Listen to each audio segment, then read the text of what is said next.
Okay, here we go. Good evening, ladies and gentlemen, and welcome to another episode of The Package Tourist, hosted by yours truly, The Package Tourist, the magical mystery tour called life, Matthew DiBiase.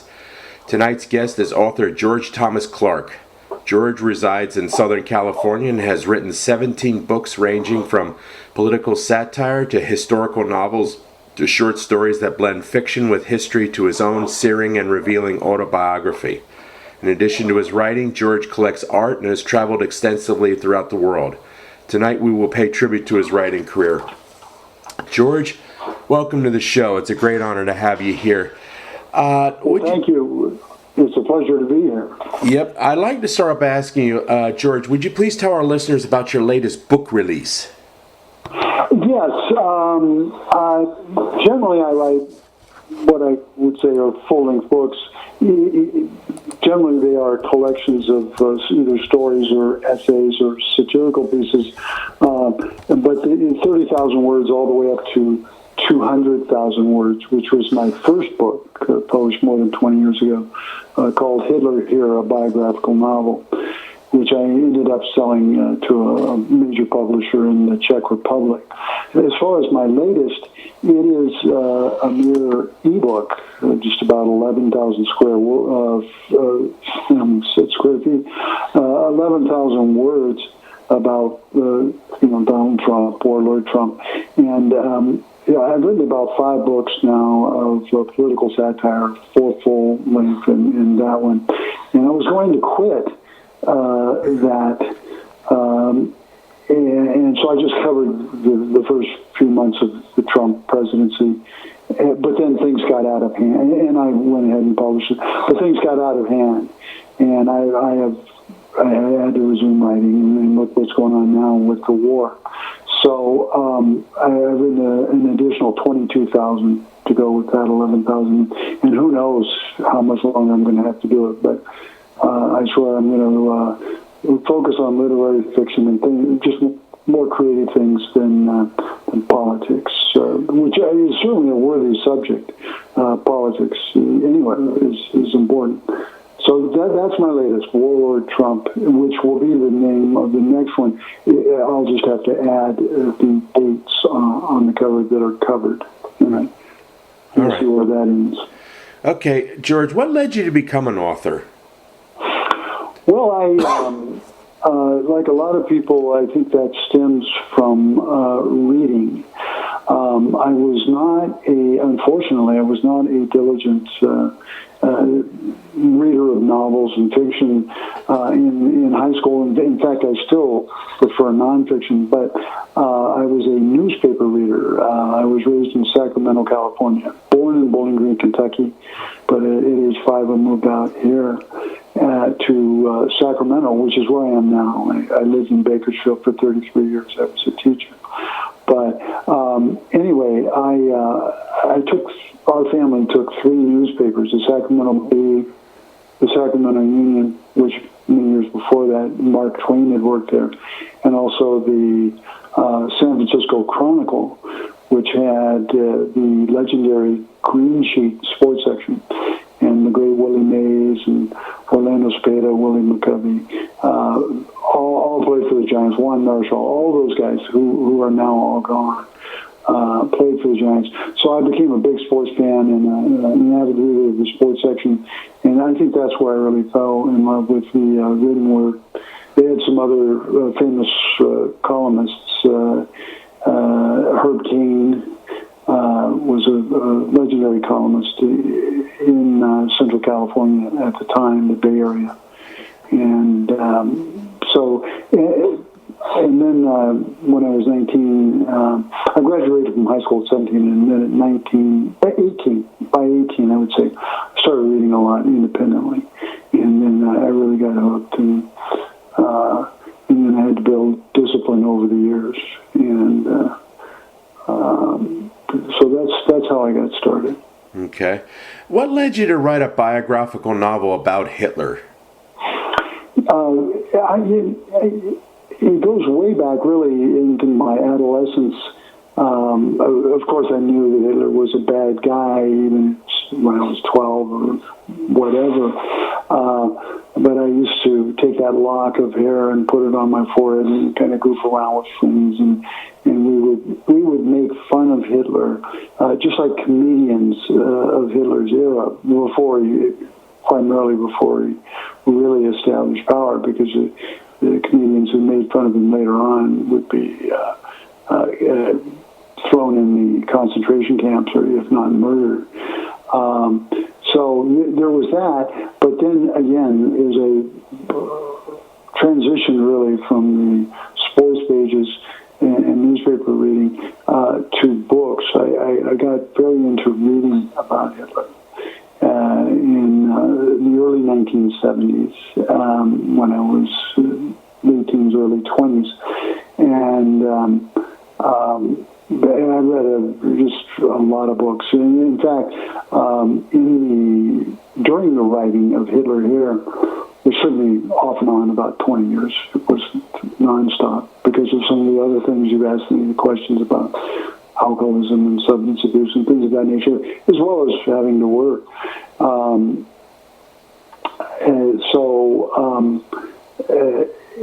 I just found that it was fascinating, but I didn't have a voice. Well, how was I going to do it? How was I going to write about it?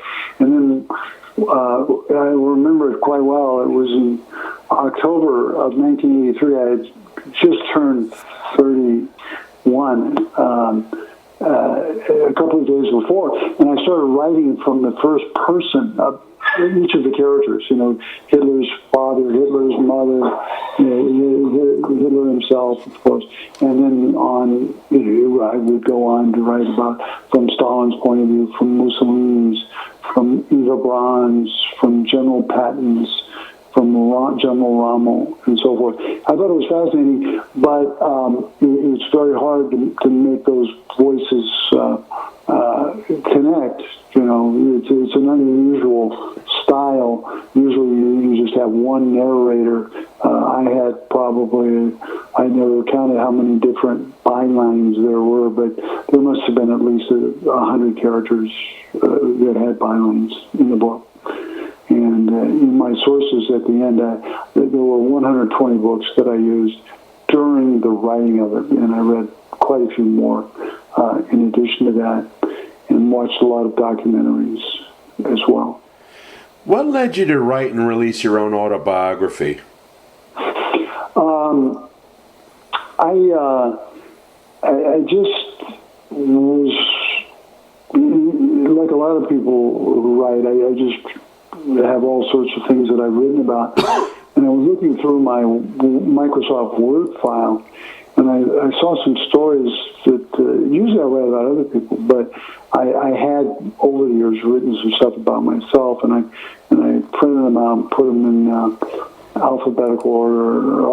I probably didn't print them out. I would have pasted them into Word in alphabetical order, and that's how I got started. And I thought, geez, there are a lot of holes in this. You need to do a lot more work, and, as well as revise the work that I had already done. And so that's how I got into that one. Okay. You've experienced many travails and tribulations in your life. What traumas led you to drink and abuse substances? Well, not to make excuses, but, many times alcoholism is genetic, and it just runs in families. And now that doesn't absolve one of the responsibility for getting sober. But anyway, my father's side of the family, my father was an alcoholic, his sister was an alcoholic, my grandfather was an alcoholic, and so forth, and their cousins. It would be hard to find anyone on my father's side of the family who was not an alcoholic. Some of them sobered up, some did not. And so there was a lot of that. And also, when I moved to California, my parents divorced when I was young, back in the mid-'50s, and we came out here in 1958 to Sacramento. And she eventually remarried, and she married a man who was an alcoholic. So I was around alcohol. It wasn't discouraged at all. And so by the time I was 16, that's when I started as junior in high school. And I drank alcoholically from drink one, and that's the sort of illness that does get worse. I mean, you either quit or it's going to get worse. Those are really the only two options. Okay. And so by age 45, I mean, I didn't drink every day by any means. I would have definitely been dead.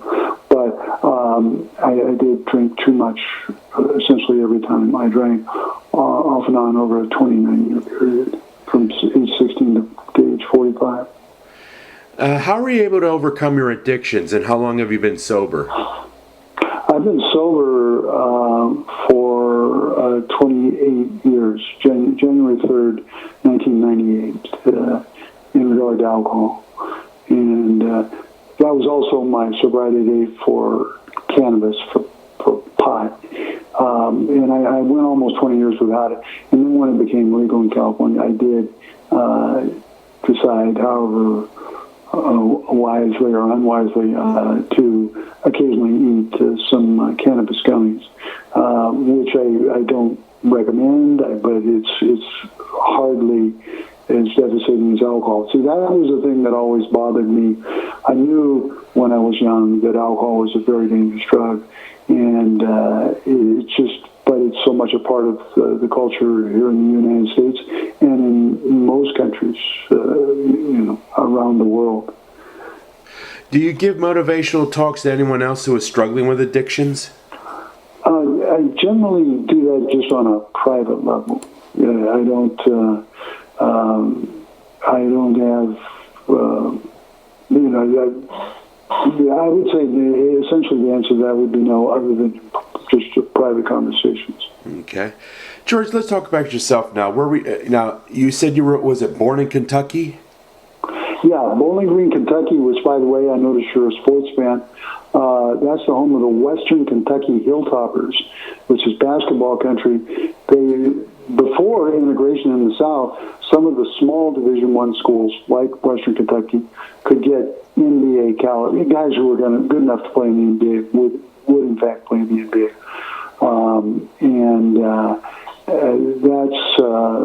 that's how I got involved with basketball as a fan, and as well. Also, Wilt Chamberlain during that era played out in San Francisco for 2 years for the San Francisco Warriors before going back to the 76ers and for a few years. He started off his career with the Warriors. You're in Philadelphia, aren't you? That's right. Okay, so Wilt started off with the Philadelphia Warriors. The Warriors moved to San Francisco. They actually played the great Boston Celtics in 1964 for the championship. Of course, they lost. Wilt only beat Russell once, Wilt's team beat Russell's team only once in the playoffs. That was the greatest team that had ever played at that time. That was the 1967 76ers. That had Wilt Chamberlain, also Hal Greer, Billy Cunningham, the Kangaroo Kid, Chet Walker. These are all great players, and they did beat the Celtics. And then after that, Wilt went out and played for the Lakers his final 5 years. Yeah. And got another championship. They won 33 games in a row in 1972. So where did you go to school in California and later college? What university did you go to? Okay, that's a good question, and that was one of my favorites or most disappointing aspects, other than the substance abuse. The answer to the question is I graduated from California State University, Sacramento, better known as Sacramento State. I graduated from high school in 1970. Most of my contemporaries were disciplined and sober, or reasonably so, out of high school, and they were graduating from college in 74, 75, 76. I ended up graduating from college in 1991. So that was set me back a little bit in my teaching career. However, I was a newspaper correspondent for the Sacramento Bee for 4 years, 77 to 81, writing learning a lot about sports, high school sports primarily, some junior college, and occasionally I get some Olympic athletes like Mac Wilkins, for example, who won. The discus in '76. I remember him. Yeah, I remember him. He was one world record holder at that time. I did a lot of manual labor for my mother and stepfather's electrical contracting firm, which was a big disappointment to all of us. That there was nothing wrong with honest labor, but I mean, I didn't like unskilled labor, and I had no skills. In fact, I cut off the tips of 2 fingers when I was a freshman in high school. But it didn't hurt my jump shot any, because I averaged 20 points a game in high school with a high of 41. Okay. Whenever I interview an author, I always love to ask the standard question: who were your favorite authors when you were growing up? And of those favorite authors, did any of them light the spark inside you to become a writer, or perhaps influence your writing style?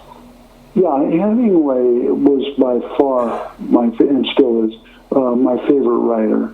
And as I indicated, compared to, say, a lot of the kids, I got a fairly late start with serious literature. I can remember in high school reading,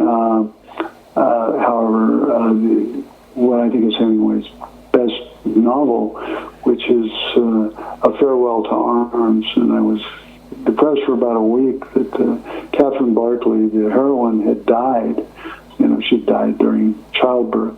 And it was a magnificent book, and I liked Hemingway's clear lyrical style, his flowing style, which still resonates with millions of people all over the world.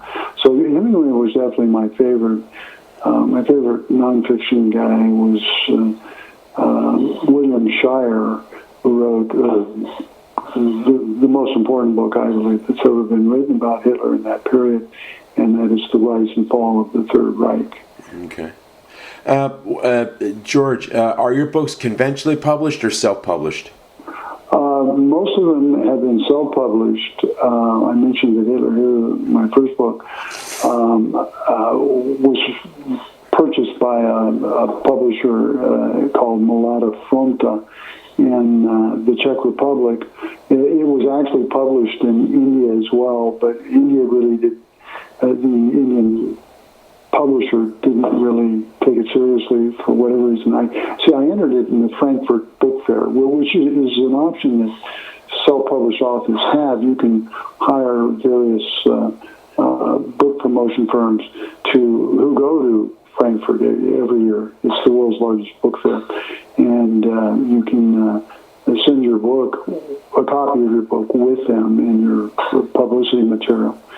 And so I did get a little bit of energy going that way. Okay. And in fact, just before you called, I looked online. It's still available in the Czech Republic, and it was. I know that they were serious because they had to translate it from English to Czech, and as I mentioned, it's 200,000 words, 600 pages. So they put in a lot of work for it, but. Unfortunately, I got an advance, but I haven't had any more checks in about 20 years. So the life of a writer is, it's like trying to be a painter or a musician, an actor. Most people, 95% of the Screen Actors Guild members at any one time are unemployed entirely. The others are not making that much. And so it's a small number of people who make a living exclusively by creative endeavor. All right. So that's why it would have been better if I had gotten through college instead of having to go back in my mid and late 30s, because by then I had started doing volunteer work as a tutor of English as a second language for adults. I was fascinated by it, and I was surprised that I took to it like that, because I knew nothing about it. I just coincidentally saw an ad, a TV ad, and had I not seen that and volunteered, I would never. It changed my entire life, and so I think most people are well advised to have some work, even if they, can afford it, which I couldn't. I had to do some other work. But I think it's good to have commitments outside the house. Where can readers find your books, George? Do you have a website? Yes, GeorgeThomasClark.com. GeorgeThomasClark.com is my website, and also of the books that I do sell, most are sold through Amazon, but it's really available wherever books are sold. You know how the internet is; it hooks it up, and any of the digital stores, Barnes and Noble, Kobo Books, Apple Books.